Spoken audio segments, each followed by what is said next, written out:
Sepbi gemetar, tuduh TNI mobilisasi pasukan, 8 truk dan jet tempur, sebut Egyanus gabung TNI. Sosok Egyanus Kogoya menjadi perbincangan hangat usai serangan OPM di kawasan RSUD Wamena.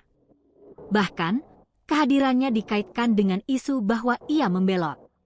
Juru bicara OPM, Sepbi Sambom, menyebut Egyanus sebagai pengkhianat dan menuduhnya telah bergabung serta menjadi mata-mata TNI. Sepbi bahkan menyatakan bahwa akibat pengkhianatan Egyanus, OPM mengalami kerugian. Ia juga mengklaim bahwa TNI kini mengirim pasukan lewat kapal perang yang bersandar di Sentani, Jayapura.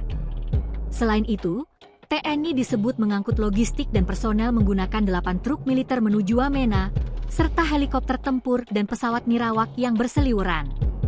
Selanjutnya, seluruh prajurit militer itu dikirim ke Wamena menggunakan pesawat, kata Sepbi. Ia juga menanggapi aksi Egyanus yang meminta uang 5 miliar rupiah kepada Gubernur Papua Tengah untuk acara bakar batu. Hal itu, menurutnya, menunjukkan bahwa Egyanus sudah tidak lagi menjadi bagian dari OPM. Kami sudah umumkan mosi tidak percaya. Dia sudah menjadi pengkhianat, posisinya digantikan beberapa danyon dari kami. Maka kami tidak perlu sibuk, karena Egyanus sudah menjadi bagian dari TNI Polri, tutupnya. Sementara itu, Kepala Penerangan Kodam Cendrawasih, Kolonel Infanteri Chandra Kurniawan, membantah tudingan OPM tersebut.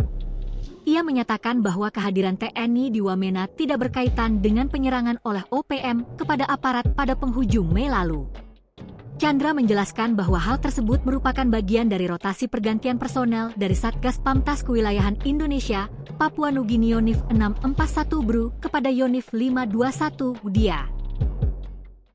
Download Tribun X sekarang, menghadirkan lokal menjadi Indonesia.